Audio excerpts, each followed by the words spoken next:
E aí, Crazy Peoples, beleza? Tudo tranquilo? Tudo em paz? Tudo aí na mais perfeita maravilha onde vocês estiverem nesse mundão de Deus?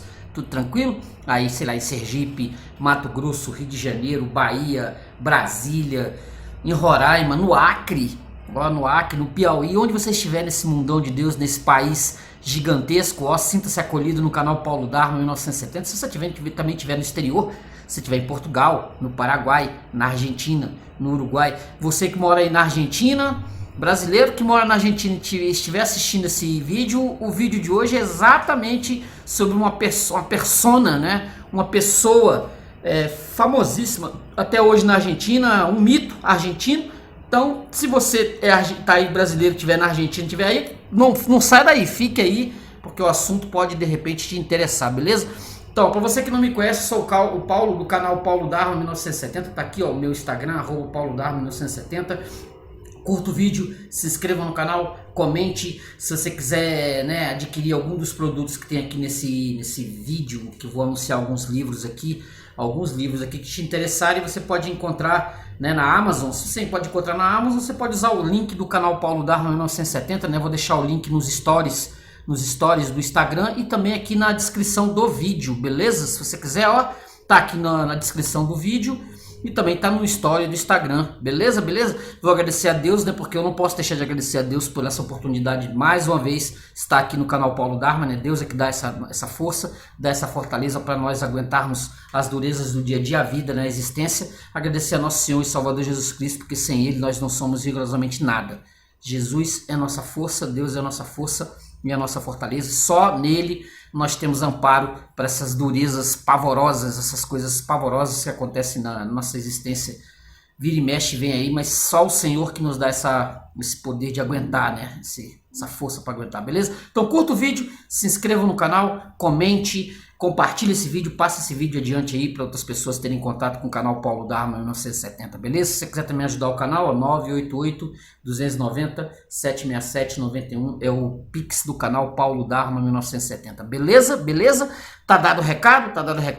Agora vai passar aqui os letreiros do canal Paulo Dharma. Em 10 segundinhos, o tempo de você tomar uma água e voltar, a gente já tá aqui, ó, batalhando com mais um vídeo. Tranquilo? Beleza? Dado o recado? Então a gente volta já já, depois dos nossos comerciais. Valeu, até já já.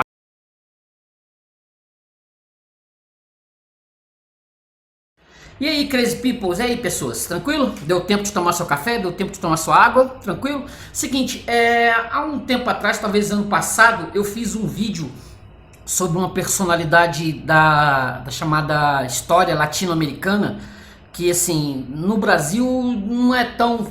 Nós aqui cuidamos muito do nosso umbigo, nós sabemos muito de muitas coisas que acontecem na Europa ou muito que acontece nos Estados Unidos, mas não o que rola aqui no nosso quintal, aqui na nossa América Latina, que é cheia de casos escalafobéticos, para dizer no mínimo, né? O Brasil tem seus casos escalafobéticos. Ninguém sabe também onde é. O norte-americano não sabe bem onde é que é a capital do Brasil. E também o europeu também sabe lá alguma coisa da Bahia, do carnaval. E nós também não sabemos rigorosamente nada do que rola aqui ao nosso redor, né, na América Latina. Muitas vezes está envolto num mistério, a gente não se liga muito no que o noticiário dá lá alguma coisa de política, mas nós somos voltados para o nosso umbiguinho e muita coisa é que vem dos Estados Unidos. Nós sabemos de Trump, de Biden, ou seja lá de Reagan, ou das histórias que acontecem nos Estados Unidos por conta de muitos filmes que nós assistimos, né?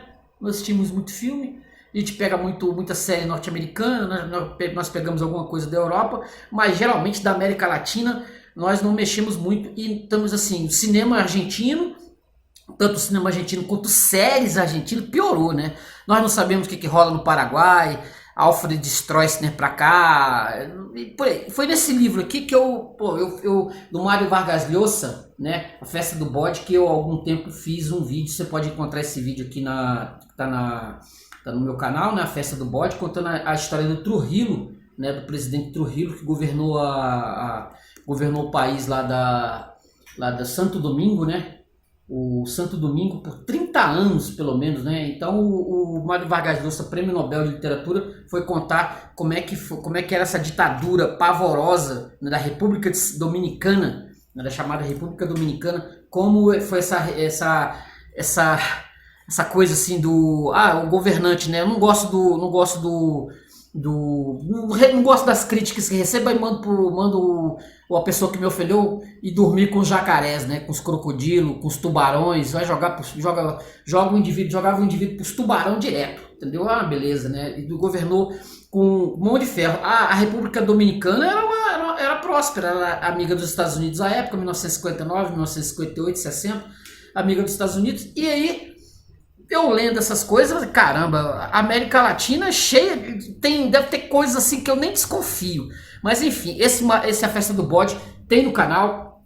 Se você tiver curiosidade de ler esse livro também, você pode encontrar na Amazon, beleza? O link tá aí na descrição e tá nos stories do Instagram, tranquilo? Esse livro aqui, ó, que eu já tinha tomado contato com ele nos anos 90, né? Santa Evita, do Tomás Eloy Martínez, esse autor argentino, né? Ele vai contar a história da Evita Peron.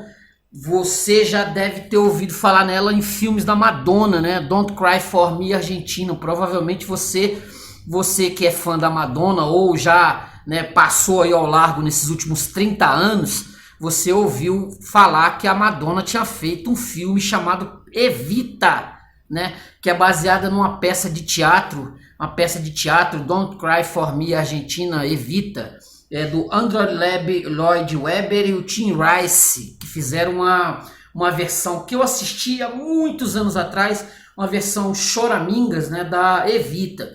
É como diz aqui o Tomás Eloy Martínez no livro, né? As pessoas podem não saber o que é Argentina, nem o que é Buenos Aires, mas a Evita Peron, no geral, os caras, mesmo lá fora, escutaram ecos, principalmente por essas apresentações lá nos Estados Unidos, lá em Nova York, da peça que rodou, deve rodar até hoje, né? Eu não tenho informações corretas, assim, certas, se essa peça por acaso ainda roda, mas ela fez muito sucesso e por isso ela acabou virando um filme de sucesso também.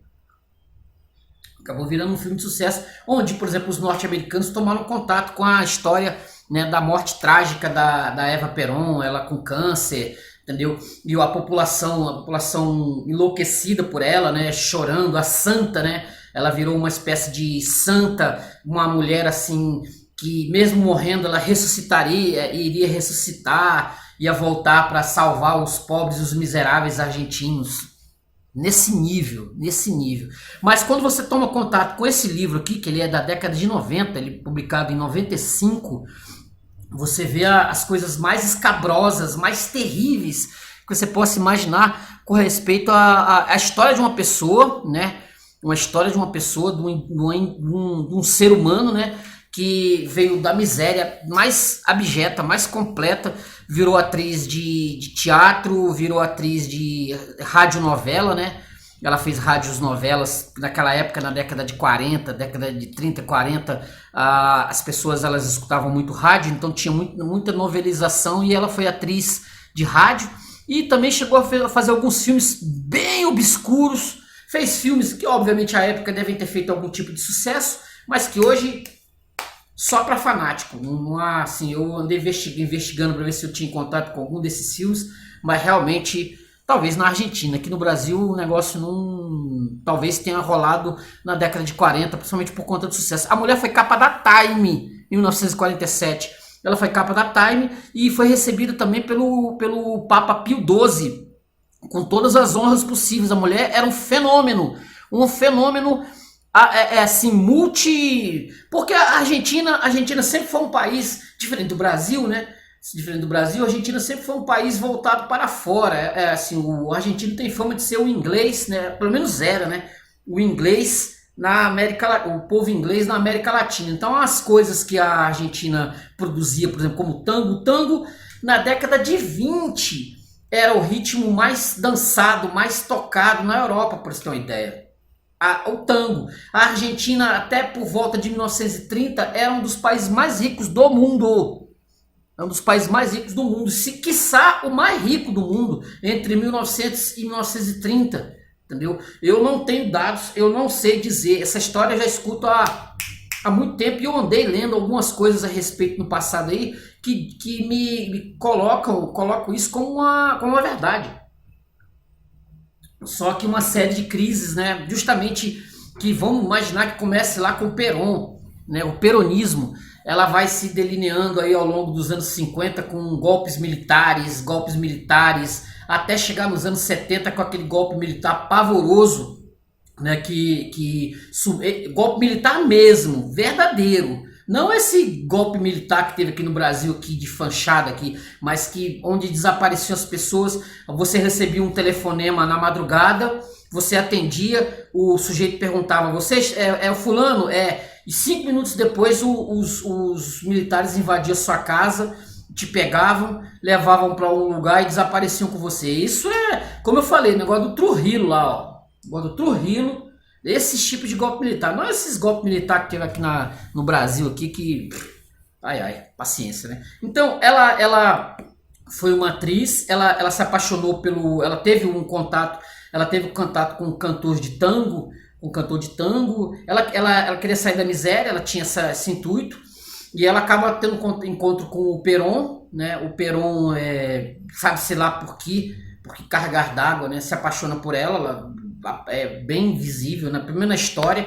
Tem uma série de TV com 7 ou 8 episódios, também que é chamado Santa Evita. Vou deixar até o cartaz aqui se você tiver interesse de procurar, ó. Santa Evita, que dá mais ou menos, né, o que se dá para fazer numa série de televisão, né?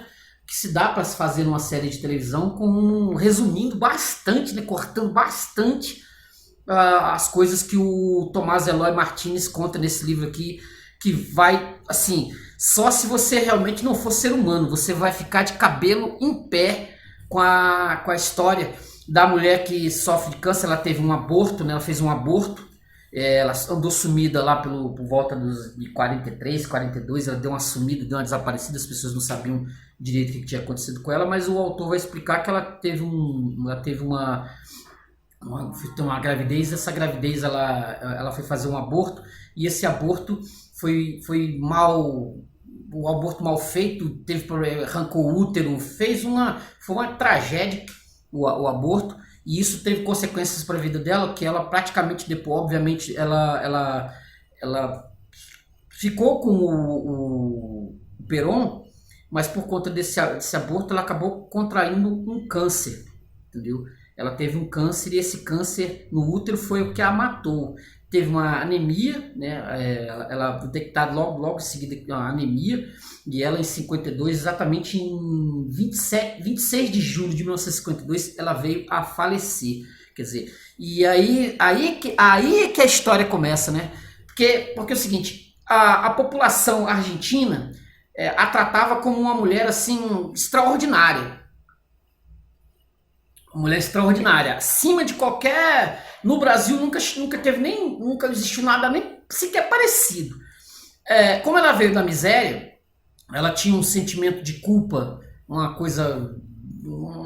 algo nela, né, que fazia com que ela vivesse ali no meio dos miseráveis. Ela gostava de estar com contato com os miseráveis. Ela tinha essa coisa da culpa. Então ela vivia fazendo doações. De presentes, brinquedos, casa, carro, bicicleta, como é que fala? Dentadura. Ela distribuía dentadura. Então os miseráveis afloravam a chamada Casa Rosada, né, lá ao governo, ao centro do governo. Atrás dela estão as filas quilométricas. Os miseráveis, as pessoas mais abjetas que você possa imaginar, da miséria total, e faziam fila na espera da Eva Perón, para Eva Perón falar com eles, né? Ela geralmente demorava um pouquinho, as pessoas passavam horas, dias nas filas. Então ela fazia distribuição de cadeira de roda, que você imaginar, remédio, era um festival de distribuição de coisas, entendeu? De coisas. E ela era uma espécie de Papai Noel argentino. Então o pedido que você fizesse, se você obviamente fosse peronista, coisa que não era difícil não ser, né? Ainda mais tratando dos miseráveis. Se você fosse um peronista, tinha que ter um broche, né? Um broche do Perón. Você tinha um broche do Perón, você ia lá, ficava na fila esperando, e ela ia anotando o nome das pessoas e passando as coisas. Distribuir dinheiro. Ela jogava dinheiro, passava de carro, jogava notas e mais notas de da moeda lá argentina, jogava, entendeu? Pela janela do carro, os miseráveis correndo atrás do dinheiro. Foi assim, um negócio doido.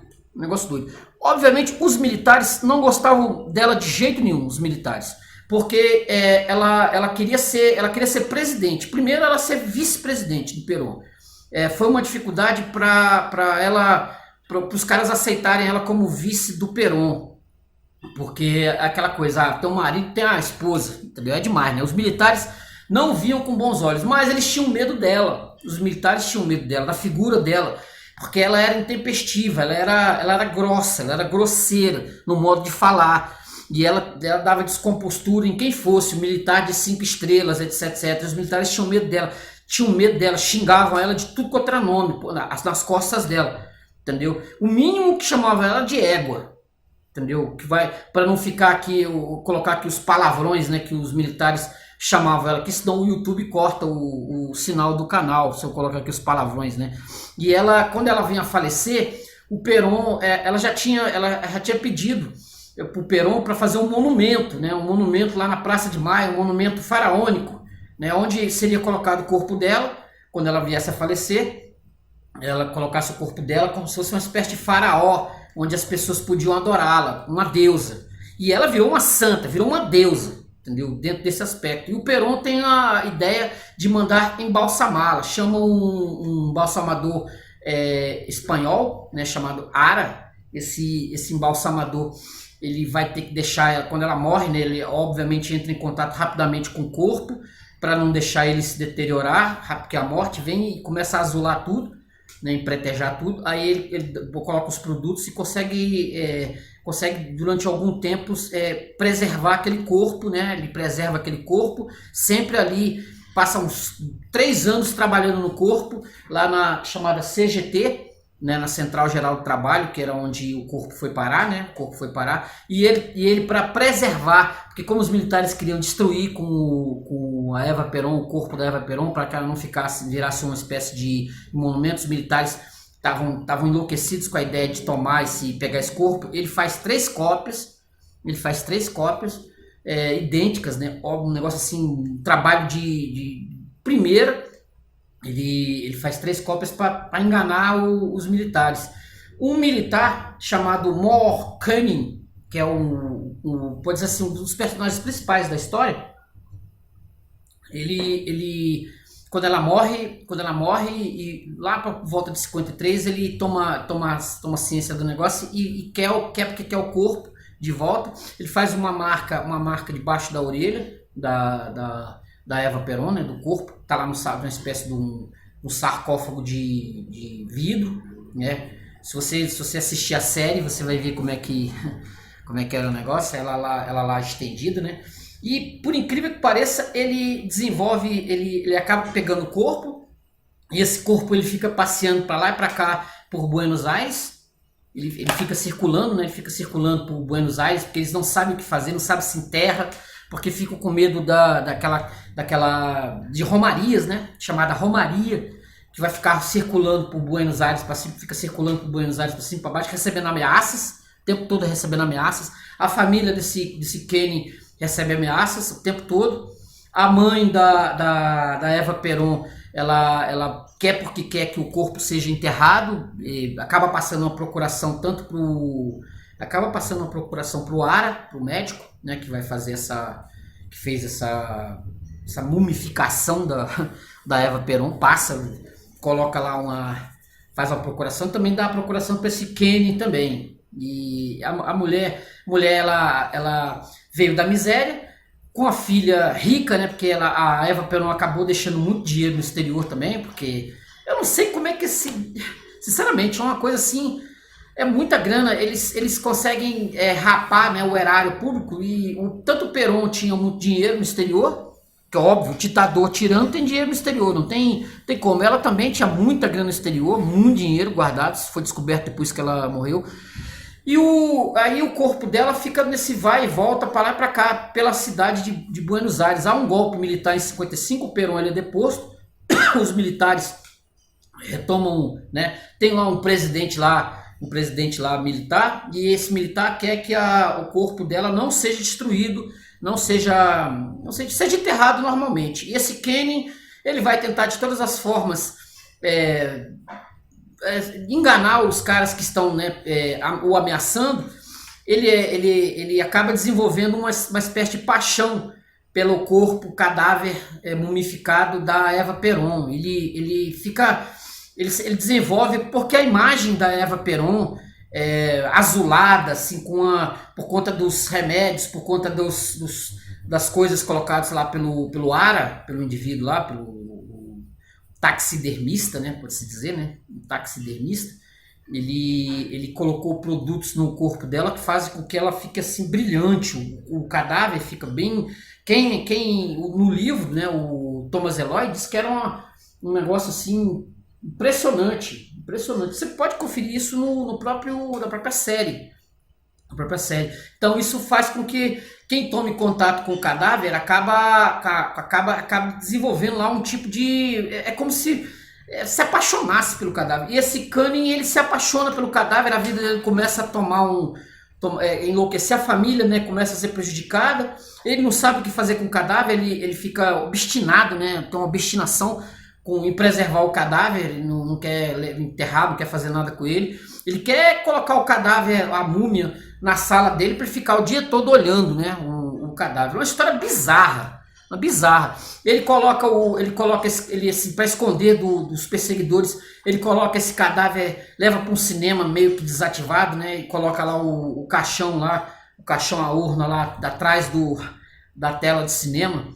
E a filha do dono do cinema, gente, uma menininha de 7, 8 anos de idade, ela curiosa, né, como toda criança é curiosa, ela abre o caixão quando o pai não tá, ou o pai tá trabalhando lá, né, exibindo os filmes. Ela vê lá a múmia, dentro do caixão, e ela pensa que aquela ali é uma espécie de Barbie gigante, né? Ela chama de Pup o cadáver, a múmia, e ela fica brincando com a múmia da Eva Peron. Ela pega porque é leve, né? Fica leve por conta de tudo, dos procedimentos lá. Então ela brinca, ela passa batom, ela desenvolve um amor pela aquela boneca, né, gigante, né? Um gigante não, 1,60 m, por dizer assim, né? Porque a Eva Peron não era alta. Então ela usa aquilo como se fosse uma boneca. O pai, depois de um certo tempo, descobre, obviamente, bota a múmia de volta no esquife lá no caixão, e eles dão um fim, vão levar para outro lugar. Aí eles desenvolvem, o Kenny com mais uns outros militares, o Kenny desenvolve uma ideia para tentar enganar os caras. Ele vai enterrar, as cópias, pega as 3 cópias e mais a múmia original, e vão levar para algum lugar para fazer esse enterro. Aí levam lá para um cemitério, o outro leva para uma igreja católica lá para fazer o enterro. Assim, tudo na madrugada. Isso que eu tô falando, é uma história assim, bem sui generis. Bem sui generis, de bizarrices, né? De bizarrice. A Eva Peron fica passeando para lá e para cá. Aí o presidente da Argentina, cansa dessa história e fala assim: não, vamos levar manda esse cadáver, manda essa múmia para fora da Argentina. Aí pegam um navio, botam lá, eles têm lá um plano lá de colocar no navio, levam para a Europa, o cadáver, a múmia some de novo, o Kenny tá atrás desesperado, ele acaba levando essa múmia para uma fazenda dos avós, né, alemães dele lá em Bonn, e ele enterra lá a casa tá abandonada, os avós já morreram, o local tá bem abandonado, ele enterra lá num buraco lá, coloca no buraco lá, ele é obrigado a voltar para a Europa, ele vai, aí se envolve, aí vira alcoolista, a família abandona, ele tem uma hora que ele enlouquece e anda pelado e se trepa lá num dos monumentos lá do centro de Buenos Aires lá e fica gritando, pedindo o nome, Eva, é um negócio doido, um negócio maluco. Aí depois dizem pra ele que a múmia que ele enterrou não era original, era cópia. Aí ele volta para a Europa, vai lá. Quando ele chega lá no local, houve uma chuva imensa lá no lugar lá, e só tem um esquife, não tem mais o corpo. Aí o cara enlouquece de vez. Assim, o indivíduo, tal do Kenny. A história diz que toda vez que você, até o próprio autor, esse Thomas Eloy Martinez, ele desenvolve uma espécie de também obsessão pela própria Eva também, por conta das pesquisas. Ele fica meio pancada também, entra em depressão, porque ele não vê muita solução na história. Ele é assim, da forma como nós conhecemos a literatura argentina, nós sabemos que a Argentina, os que mexem muito com literatura sabem que a Argentina ela tem um padrão, né, de literatura criado pelo Borges, né, que vem aí de muito tempo, né? As influências do Borges são gritantes. E esse Santa Evita, ele tem influência forte no tipo de literatura que o Borges, né, desenvolveu dos anos 40 para cá. O próprio Borges, que odiava completamente, odiava essa figura da Eva Perón.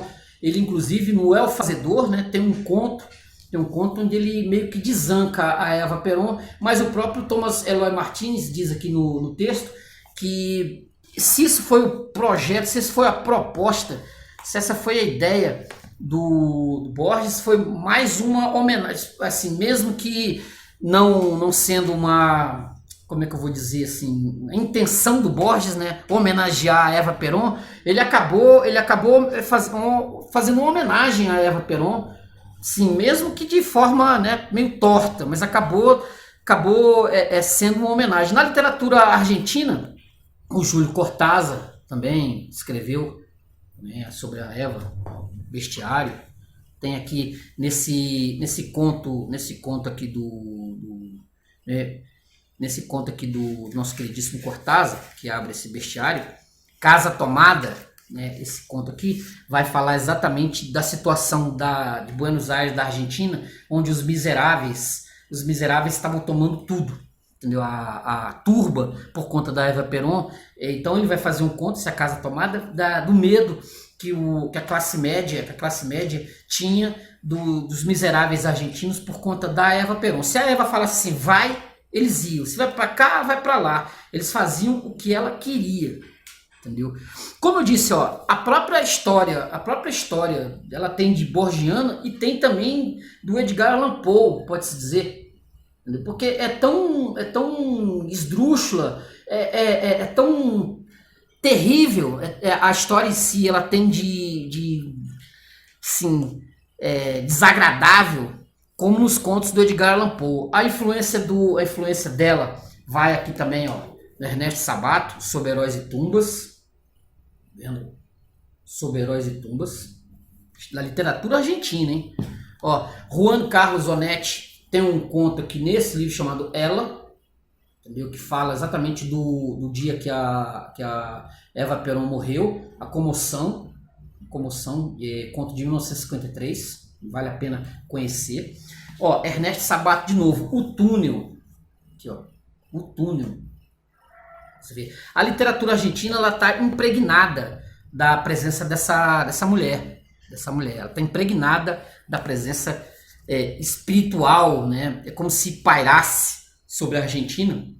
E hoje ela está enterrada, né? O corpo foi devolvido em 1971, né, que estava na Europa. Ele foi devolvido em 1971 ao Perón e depois ele foi trasladado. Hoje ele está no cemitério da Recoleta. Se você tiver interesse, um dia for à Argentina, for a Buenos Aires, o corpo, a múmia da Eva Perón está enterrada, né? Está no mausoléu lá no cemitério da Recoleta. E segundo o autor, ele tá todo gradeado com barras de ferro para que as pessoas, com portas de ferro, para que as pessoas não o roubem. Mas eu tenho ecos que depois que o livro foi escrito, depois que o livro foi publicado, já aconteceu de tentativas de roubo do corpo da Evita, né, da Evita Perón. E eu escutei ecos disso nos anos 90, que tentaram roubar o corpo delas. Se bobear, deve ter vigias lá, deve ter vigias pago, como é que é, armado, para evitar que as pessoas cheguem lá e esse corpo realmente vai acontecer de desaparecer. Deixa eu pegar algumas passagens aqui desse livro que realmente me deixou assim meio evitiano, né? eu fiquei com medo do que eu li aqui. Fiquei com medo, fiquei realmente assim, estarrecido, para dizer no mínimo. Ó, olha só o que o Tomás Eloy Martins escreve aqui. Ó. As fontes em que se baseia esse romance são de confiança duvidosa, mas somente no sentido em que também o são a realidade e a linguagem. Nelas se infiltraram lapsos de memória e verdades impuras. Uma das frases mais famosas de Evita revela qual a sua ideia das coisas. Foi pronunciada em 24 de agosto de 51. Sou jovem, abre aspas, né? Sou jovem e tenho um marido maravilhoso, respeitado, admirado e amado pelo povo. Eu me encontro na melhor das situações, fecha aspas. Apenas uma dessas afirmações não era discutível, a de que era jovem, tinha 33 anos.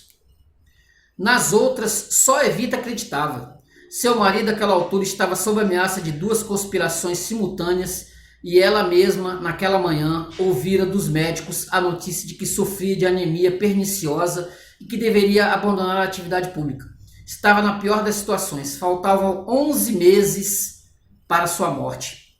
Para os historiadores e biógrafos, as fontes sempre são uma dor de cabeça. Nunca se bastam a si mesmas. Se uma fonte duvidosa quer ter direito à letra impressa, deve ser confirmada por outra e esta, por sua vez, por uma terceira. A cadeia costuma ser infinita e inútil, porque a soma das fontes também pode ser um engano. Vejamos, por exemplo, a ata de casamento de Perón e Evita, onde um tabelião atesta a veracidade dos dados. O casamento não é falso, mas o é quase tudo que se escreveu no livro do princípio ao fim. Momento mais solene e histórico de suas vidas, os contratantes, como se dizia então, decidiram zombar olimpicamente da história. Perón mentiu o lugar da cerimônia e seu estado civil. Evita mentiu a idade, o endereço e a cidade onde nasceu.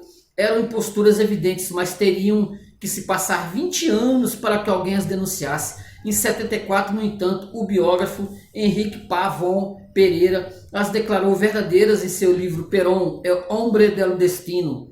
Outros historiadores limitaram-se a transcrever a ata sem pôr em discussão sua falsidade.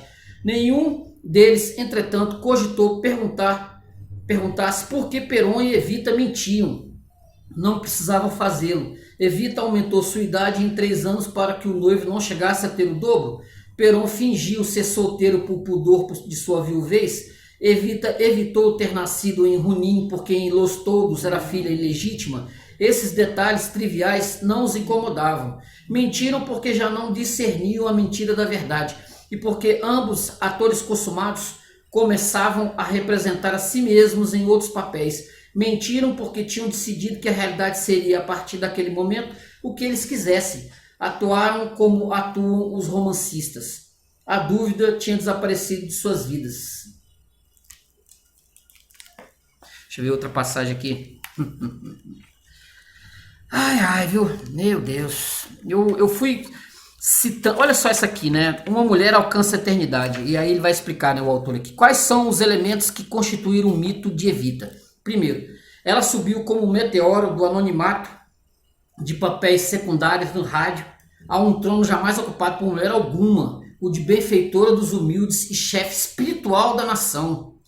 Conseguiu isso em menos de 4 anos. Em setembro de 43 foi contratada pela Rádio Belgrano para interpretar as grandes mulheres da história. Seu novo salário permitiu-lhe alugar um modesto quarto e sala na Rua Posada. Logo nas primeiras gravações maltratou o idioma com tanta sanha que a série esteve a ponto de ser suspensa. Fez Elizabeth da Inglaterra dizer: "Estou morrendo da indignação, Visconde Halley", referindo-se talvez a Sir Walter Halley, que não era Visconde. E em um diálogo improvável da Imperatriz Carlota com Benito Juárez, exclamou: "Não posso lhe perdoar a péssima ideia que o senhor faz do nosso amado Maximiliano." Talvez lhe tenham chamado a atenção no intervalo comercial, porque na fala seguinte ela disse com notável esforço: "Maximiliano sofre, e eu vou ficar louca." O fato de alguém ser a estrela da companhia não tinha na época a menor importância social. Para gente bem, que ouvia pouco rádio, Evita não passava de uma comediante ao gosto de coronéis e capitães de fragata. Ninguém pensava nela como um perigo. Em julho de 47 a história já era bem diferente. Evita acabara de sair na capa da Time. Voltava de uma peregrinação pela Europa que os correspondentes batizaram de A Travessia do Arco-Íris.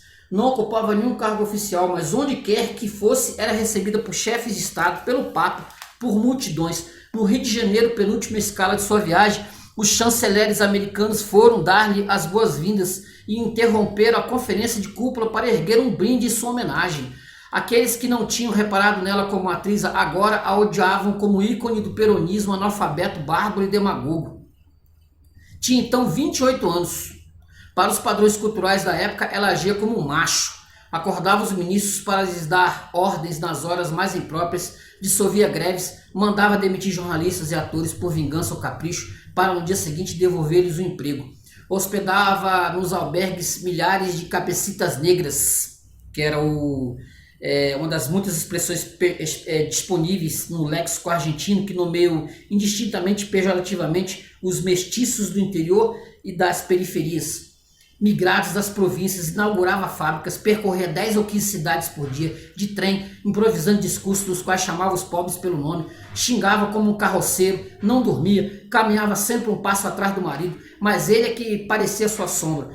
O reverso da medalha era uma de suas inventivas memoráveis. Ezequiel Martínez Estrada definiu o casal desse modo: tudo aquilo que fazia falta a Perón ou que possuía em grau rudimentar para levar adiante a conquista do país de ponta a ponta, ela consumou ou fez consumar. Nesse sentido também era uma ambiciosa e irresponsável. Na verdade, ela era a mulher, ele era a mulher e ela o homem.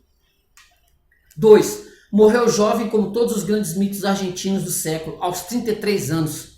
Gardel tinha 44 quando o avião em que viajava com seus músicos explodiu em Medellín. Che Guevara ainda não tinha completado 40 quando o comando do exército boliviano fuzilou em La Higuera. Mas a diferença de Gardel e Che e a agonia de Evita foi acompanhada de perto pelas multidões. Sua morte foi uma tragédia coletiva. Entre maio e junho de 52 realizaram-se diariamente centenas de missas e procissões para rogar a Deus por uma saúde irrecuperável. Muita gente acreditava estar assistindo aos primeiros estremecimentos do Apocalipse. Sem a dama da esperança não podia haver esperança. Sem a chefe espiritual da nação, a nação se acabava. Desde a divulgação dos primeiros boletins médicos sobre a doença até a condução do seu féretro, a CGT, por um cortejo de 45 operários, Evita e a Argentina passaram mais de 100 dias morrendo. Por todo o país foram montados altares de luto, onde os retratos da falecida sorriam sobre uma orla de crepes. Como acontece com todos aqueles que morrem cedo, a mitologia de Evita alimenta-se tanto do que ela fez como do que poderia ter feito. Se Evita fosse viva, seria montonera, cantavam os guerrilheiros dos anos 70. Quem sabe? Evita era infinitas vezes mais fanática e apaixonada do que Perón, mas não menos conservadora. Faria o que ele decidisse. Especular sobre histórias impossíveis é um dos passatempos prediletos dos sociólogos, e no campo de Evita as especulações desdobram-se em um leque de ramificações porque o mundo em que ela viveu logo se tornou outro. Se Evita tivesse sobrevivido, Perón teria resistido às intentonas revolucionárias que acabaram por derrubá-lo em 55. Repetem quase todos os estudos sobre o credo peronista. Essa ucronia baseia-se no fato de que em 51, depois de um golpe anêmico e frustrado, Evita ordenou ao ministro do Exército que comprasse 5.000 pistolas automáticas e 1.500 metralhadoras que seriam empunhadas pelos operários na eventualidade de um novo levante. Quem sabe, quando Perón caiu, as armas que deviam estar em poder dos sindicatos tinham ido parar nos arsenais da polícia e o desconcertado presidente não falou nada pelo rádio para pedir ajuda. As massas, por sua vez, também não se mobilizaram espontaneamente na defesa de seu líder, como haviam feito 10 anos antes. Perón não queria combater, ele já era outra pessoa. Era outra pessoa por causa da velhice ou porque a incansável Evita não estava ao seu lado? Nem a história, nem ninguém pode responder essa pergunta. Aí ela foi o Robin Hood dos anos 30, ela vivia dando coisas aqui, ó. Nada amargurava mais do que ver o desfile de enjeitados às vésperas do Natal e dos feriados nacionais, rapados a zero para não criarem piolhos, vestidos com batas azuis e aventais cinza. Os órfãos eram plantados nas esquinas da rua Florida com cofrinhos de lata nas mãos, a arrecadar esmolas para as freirinhas de clausura e as colônias de crianças retardadas. De dentro de seus automóveis, as damas da sociedade filantrópica vigiavam o comportamento de seus pupilos e recebiam os rapapés dos transeuntes. As roupas que as beneméritas ostentavam eram todas feitas pelas mocinhas sem lar reclusas na instituição de caridade El Bueno Pastor. onde eram educadas na arte do corte e costura com tesouras acorrentadas às mesas para impedir os roubos. Mais de uma vez Evita havia jurado acabar com aquelas cerimônias anuais de humilhação. A oportunidade surgiu em 46, um mês depois de seu marido tomar posse como chefe de Estado. Em sua condição de primeira-dama, cabia-lhe a presidência da Sociedade Filantrópica. Aí ela vai se desfazer dessas mulheres, ela vai plantar bananeira na cara, ela vai dizer que não vai haver mais, ela vai fazer parte desse grupo, mas só se o grupo tiver o nome dela. Aí as mulheres não vão aceitar, aí ela vai desfazer o grupo, e aí as mulheres, cada um vai pro lado, aí ela que vai ser a mãe da nação e vai fazer essa distribuição de benesses, como eu falei antes, para os enjeitados, para os miseráveis, entendeu? Perón a amava loucamente. O amor não tem unidade de medida, mas é óbvio que Evita o amava muito mais. Eu já disse isso antes. Em La Razón de mi vida, Evita descreveu seu encontro com Perón como uma epifania. Ela se sentiu como Saulo a caminho de Damasco, salvo por uma luz caída do céu. Perón, ao contrário, evocava um momento sem lhe dar demasiada importância. Evita foi feita por mim, disse. Quando ela me procurou, era uma menina pouco instruída, ainda que esforçada e dona de nobres sentimentos. Com ela me esmerei na arte da condição. Eva deve ser vista como um produto meu. Eles se conhecem, aí ele vai contar a história de como eles se conheceram, né? Tinha acontecido um terremoto e ela se apronta, ela sabe que o Perón vai lá e ela acaba rodeando ele de todas as formas, né? Ela é líder lá de pegar dinheiro nessas contribuições lá para o terremoto que aconteceu, para dar para os miseráveis. Aí o Perón vai lá, ela roda ao redor dele, ele fica fascinado por ela e eles acabam, né? Ela acaba se tornando amante dele, entendeu? Acaba se tornando amante dele. Aqui, ó. Para muita gente, tocar Evita era tocar o céu. O fetichismo, assim, teve uma enorme importância no mito. Os auxiliares de Evita deixavam cair maços de dinheiro quando ela passava pelos povoados. A cena foi registrada em quase todos os documentários sobre sua vida. De quando em quando, a própria Evita pegava uma nota nas mãos, beijava e lançava ao vento. Conheci uma família em Las Bandas, Santiago del Estero, que exibiu uma dessas notas beijadas em uma moldura. Não quis desfazer-se dela nem nas horas da mais completa miséria, quando não tinham o que comer. Agora que a nota saiu de circulação, a família conservava como uma relíquia religiosa sob uma prateleira da sala de jantar, ao lado de uma foto colorizada de Evita, como um vestido longo de tafetá preto. Ao lado da foto há sempre um ramo de flores. As flores silvestres e as velas acesas são para o culto popular oferendas inseparáveis dos retratos de Evita, que são venerados como as imagens de santos ou virgens milagrosas, e com a mesma devoção, nem mais nem menos. Sei que há por volta de 100, no mínimo 100 objetos usados, beijados ou tocados pela Dama da Esperança que serviram a seu culto. Não vou citar aqui a lista completa, mas só um punhado deles a título de amostra. O canário empalhado que Evita presenteou ao doutor Câmpora quando ele era presidente da Câmara dos Deputados, a mancha de batom que ela deixou em uma taça de champanhe durante um sarau de gala no Teatro Colón, antes de embarcar para a Europa, foi conservado durante muitos anos no museu do próprio teatro. O vidrinho de gomenol que o professor e poeta de Mendoza, Américo Galli, comprou em meados de 76 para que Evita pingasse no nariz. Em 54 ficou exposto dentro de um cofrezinho de sândalo na unidade básica Evita Imortal de Mendoza. As mechas de cabelo cortadas logo depois que ela morreu. Ainda hoje é possível comprar cachos e caracóis em algumas joalherias da Rua Libertar. Vêm preparados dentro de relicários de prata, cristal ou ouro, e os preços variam conforme o desejo do consumidor. Os exemplares autografados de La Razón de mi vida, que merecem leilões na feira de antiguidade de Santelmo e depois são usados como missais, uma bata esbranquiçada, maltratada pelos anos, com decote em V e mangas curtas, que entre 62 e 67 ficou exposta em uma casa na esquina da Rua Irala, com a Sebastião Gaboto, na Ilha Maciel, conhecida como Museu do Sudário. Ela tinha um sudário, hein? A roupa que ela quando ela morreu, a bata que ela morreu, se transformou numa relíquia, como se fosse o sudário de Cristo. O corpo mumificado da própria Evita, quer dizer, que aí, como eu falei, tinha as cópias, né? Olha lá. O que poderíamos chamar de relato de dons. Em cada família peronista circula um relato. O avô nunca tinha visto o mar, a avó não sabia o que eram lençóis ou cortinas, o tio precisava de um caminhão para fazer entregas, a prima queria uma perna mecânica, a mãe não tinha dinheiro para comprar um enxoval da filha, a vizinha doente de tísica não tinha como pagar um leito nos sanatórios da Serra de Córdoba. Até que uma bela manhã aparece Evita. Na cenografia dos relatos, tudo acontece em uma manhã ensolarada, primaveril, sem uma nuvem no céu, com música de violinos ao fundo. Evita chegou e com suas grandes asas ocupou o espaço dos desejos, saciou os sonhos. Evita foi a emissária da felicidade, a porta dos milagres. O avô conheceu o mar, ela o levou pela mão e ambos choraram juntos diante das ondas. Isso é o que se conta. A tradição oral segue de mão em mão, a gratidão é infinita. Quando chega o momento de votar, os netos pensam em Evita. Mesmo que alguns digam que os sucessores de Perón saquearam a Argentina e que o próprio Perón os traiu antes de morrer, ainda assim entregarão seus votos no altar dos sacrifícios, porque meu avô pediu antes de morrer. Porque o enxoval da minha mãe foi presente de Evita. Cada um busca, cheio de esperança, o caminho que os sonhos prometeram a sua ânsia. O monumento inacabado. Esse é demais. Eles foram. A Evita tinha um sonho de colocar, como eu falei, colocar o corpo dela lá e fazer um monumento gigantesco, como se fosse uma pirâmide no centro de Buenos Aires, gente. Ai, meu Deus do céu. Não deu muito certo, né? Quando morreu o assunto, aí teve logo o golpe militar e acabou, né? Meio que o pessoal assim, não, os militares não vão fazer isso, né? Entendeu? Não vão fazer isso, não vamos mexer com esse negócio, né? Aqui, ó, vou falar aqui, ó. Cada um lê o mito do corpo como quer. Lê o corpo de Evita com as declinações de seu olhar. Ela pode ser tudo. Na Argentina, ela ainda é a Cinderela das telenovelas, a nostalgia de ter sido o que nunca fomos, a mulher justiceira, a mãe celestial. Fora do país é o poder, a morta jovem, a hiena compassiva, declamando nos balcões do além. Não chores por mim, Argentina.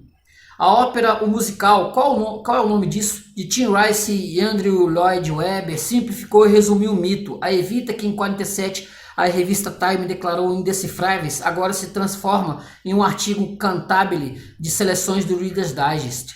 No subúrbio onde escrevo esse relato, cujo nome alusivo é condado do sexo médio, ou será do meio sexo, ou do sexo medíocre, Evita é uma figura tão familiar como a Estátua da Liberdade, com a qual, de quebra, ela se parece.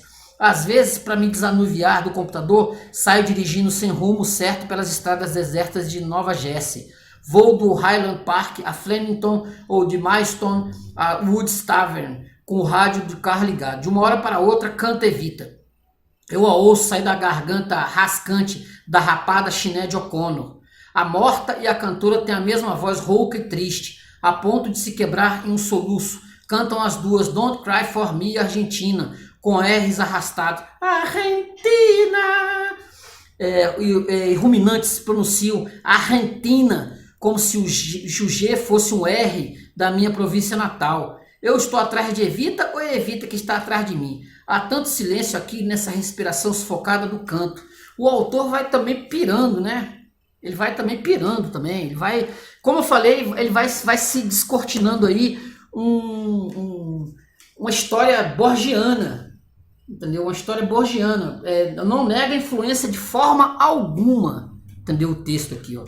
A poucos quilômetros da minha casa, em News Brunswick, uma soprano negra chamada Janice Brown reestreou há algum tempo as áreas do musical Evita. 2 noites por semana canta Don't Cry For Me, Argentina. Usa uma peruca loura e uma longa saia em forma de sino. O teatro miserável com poltronas de veludo puído está sempre lotado. Quase todos os espectadores são negros, comem enormes porções de pipoca durante a hora e 15 que dura o espetáculo, mas quando Evita agoniza, param de mastigar e também choram como a Argentina. Evita nunca teria se imaginado reencarnada em Janice Brown, nem na voz rapada de Sinéad O'Connor. Não teria pensado em si mesmo nos cartazes remotos de um país onde é personagem de ópera, mas teria ficado lisonjeada sim de ver seu nome escrito com lantejoulas na fachada de um teatro de News Brunswick, mesmo sendo um que desde 1990 está prestes a ser demolido para dar lugar a um estacionamento. Como eu falei, é um negócio bizarro, é uma história bem borgiana, vale a pena você conhecer. Brasileiro? Uau! Vale a pena você conhecer essa história, vale a pena você tomar contato com a festa do bode, né, para você saber como a América Latina ela é esdrúxula, né? A história do México, se você quer conhecer a história de figuras, né, de figuras mexicanas, esdrúxulas também, muitos que viraram filme, mas a Evita foi um negócio assim que eu realmente parei, porque assim, só falar aqui não basta. O interessante é conhecer, né? O importante aqui é você conhecer, saber das bizarrices, né? Um cadáver que fica zanzando para cima e para baixo nas ruas de Buenos Aires, dentro de ambulância ou carro do exército, perseguições. Tem muito de, assim, da nossa história, assim, talvez cada país, eu sempre digo isso, cada país tem suas coisas esdrúxulas, né? Cada país tem suas histórias, assim. O francês tem, o inglês tem histórias esdrúxulas, mas essa do nível da Evita só vou encontrar nas histórias do Edgar Allan Poe. Não há não há, assim, um cadáver, né? Um cadáver que se recusa a ser enterrado, o cadáver que as pessoas que estão ao redor se apaixonam pelo cadáver, e ele é como se o cadáver desse ordens, né? Faz isso, faz aquilo na cabeça. Tem até a história aqui de um sujeito que até não posso deixar de dizer, né? Que os caras que o Kenny, que era um sujeito meio doido, ele tinha traços de insanidade, né, na família, inclusive negócio de meningite, então ele era considerado como louco. Ele resolve pegar junto com o Kenny fala assim: vai, coloca esse cadáver, coloca o cadáver, ele não chamava de cadáver, chamava de pessoa, coloca a pessoa, não chamava nem pelo nome de Evita, coloca a pessoa lá, minha casa tem um sótão, lá tem um porão, vou lá, dá para deixar a pessoa no porão, né, dentro do caixão. Minha mulher tá grávida, não vou mexer muito nesse. Tem uma porta lá que é impossível dela abrir, não tem como abrir. E esse Kenny com esse sujeito, eles levam a pessoa lá pro porão lá e colocam lá no porão. O sujeito, o doido, ele fica também obcecado pela Evita. Ele fica obcecado. A mulher tá grávida, a mulher tá né? Ela não tá vendo o marido, aquele distanciamento. O marido já não era muito bom das ideias, né? Ela foi descobrir isso depois, quando casou ela não sabia, ela foi descobrir questões de ordem familiar, né? O irmão que foi internado, não sei aonde, era uma questão de ordem familiar, e ela descobre isso e ela começa a desconfiar, acha que o marido tá traindo ela de alguma coisa e tal. O marido tá envolvido com histórias histórias egípcias, né? De embalsamamento.